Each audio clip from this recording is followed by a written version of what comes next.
IPL ക്രിക്കറ്റിൽ Mumbai Indians ഇന്ന് വീണ്ടും ക്രീസിലിറങ്ങുമ്പോൾ ഇന്ത്യയുടെ ഭാവി താരങ്ങളിലേക്കാണ് ആരാധക ലോകം മിഴി തുറക്കുന്നത്. ഇന്ത്യയുടെ ജേഴ്സി സ്വപ്നം കാണുന്ന യുവതാരങ്ങൾക്ക് ഏറ്റവും വളക്കൂറുള്ള മണ്ണാണ് മുംബൈ ഇന്ത്യൻസ്. IPLിലൂടെ ഇന്ത്യൻ ക്രിക്കറ്റിന് മികച്ച താരങ്ങളെ സമ്മാനിക്കുന്ന മുംബൈ ഇന്ത്യൻസിൽ ഇത്തവണയും പുതിയ താരങ്ങൾ ഉദിച്ചു. ലോകോത്തര ബൗളറായ ജസ്പ്രീത് ബുംറയും ഹാർദിക് പാണ്ഡ്യയുമെല്ലാം മുംബൈ ഇന്ത്യൻസിലൂടെയാണ് ഇന്ത്യൻ ക്രിക്കറ്റിലെത്തിയത്. ആഭ്യന്തര ക്രിക്കറ്റ് കളിക്കുന്നതിനിടെയാണ് ജസ്പ്രീത് ബുംറയെ കണ്ടെത്തുന്നത്.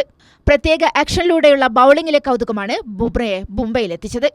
ക്രിക്കറ്റിന്റെ ഈറ്റിലമായ മുംബൈയിൽ നിന്നും ബുംറ വളർന്നത് ലോകത്തിലെ ഏതൊരു ബാറ്ററും വായിക്കുന്ന ബൌളറിലേക്ക്. പുതിയ താരങ്ങളെ കണ്ടെത്തുന്ന സ്കൗട്ടിംഗ് രീതിയാണ് മുംബൈ പയറ്റുന്നത്.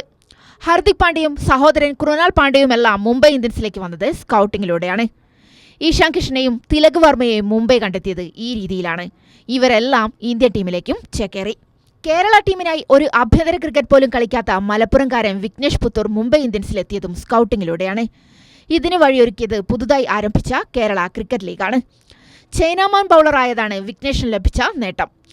ആലപ്പി റിപ്പിൾസിനായി പന്തെറിഞ്ഞ ചൈനാമാൻ ബൗളറെ മുംബൈ റാഞ്ചി. ആദ്യ മത്സരത്തിൽ ചെന്നൈയുടെ 3 വിക്കറ്റുകൾ പിഴുത വിഘ്നേഷിനെ MS ധോണി അഭിനന്ദിച്ചതും വൈറലായിരുന്നു.